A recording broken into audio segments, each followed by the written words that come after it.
بسم الله الرحمن الرحيم الحمد لله رب العالمين وصلى الله على سيدنا محمد النبي الأمين وعلى آله وصحبه والتابعين وبعد أيها الملأ الكريم السلام عليكم ورحمة الله وبركاته.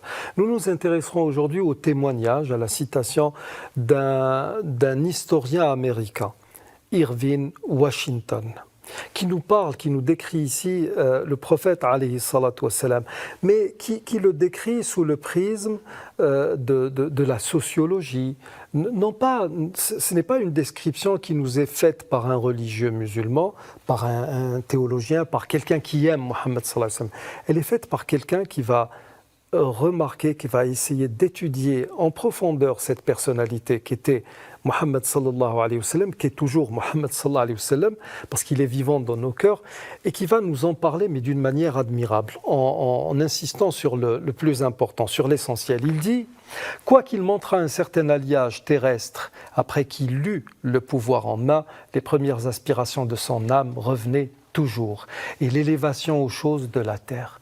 Et ça, c'est l'un des caractères de Mohammed sallallahu alayhi wa sallam avant son apostolat. N'oublions pas qu'il allait très souvent à la grotte de Hira pour méditer. Et c'était là l'usage des Bani Hashim et de son clan le plus proche. Il dit ensuite, la prière, ce devoir vital de l'islamisme, cet infaillible purificateur de l'âme était son constant exercice. Il parle ici d'islamisme. Attention, actuellement, beaucoup de politologues, ou même d'orientalistes avant eux, nous parlent de l'islamisme comme étant de la branche politique ou déviationniste de l'islam. En fait, l'islamisme était l'appellation admise communément par tout le monde concernant l'islam, au même titre que l'on dirait christianisme ou judaïsme ou même bouddhisme, l'islamisme. Avec le temps, quand les sociétés secrètes et les laboratoires d'idées ont commencé à travailler sur la désinformation, sur la diabolisation de l'islam et la stigmatisation des musulmans, on a commencé à entendre parler de musulmans et d'islamistes. En réalité, il n'y a rien de tout cela.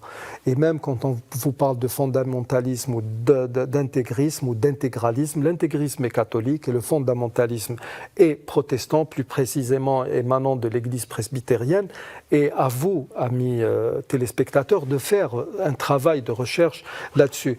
Donc, il parle de la prière comme devoir vital de l'islam ou de l'islamisme. Cet infaillible purificateur de l'âme était son constant exercice.